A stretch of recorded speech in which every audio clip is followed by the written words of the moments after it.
No poden arribar a entendre què és el que està passant a Catalunya i com ens estem organitzant i com està avançant tot el tema de la independència, no? I els hi costa molt concebre la magnitud de tot plegat. Sentia el Joan Gaspar l'altre dia per televisió, deia, clar, és que jo trobo que el meu pare i la meva mare es volen separar, i el meu pare, jo no vull que el meu pare se separi de la meva mare, i faré el que pugui perquè ells dos no se separin, però jo de mare només en tinc una, i la meva mare és Catalunya, el meu pare és l'estat espanyol, i si al final opten per separar-se, doncs em quedo amb la mare.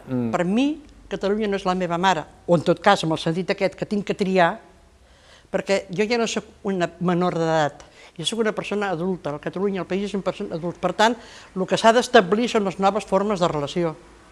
Tot el tema de Catalunya només s'ha tractat des d'un punt de vista, no? I ha faltat una mica de pedagogia i d'explicar bé que segurament aquest paper s'ha fet a nivell de la gent, no? I de les relacions personals i a nivell del poble.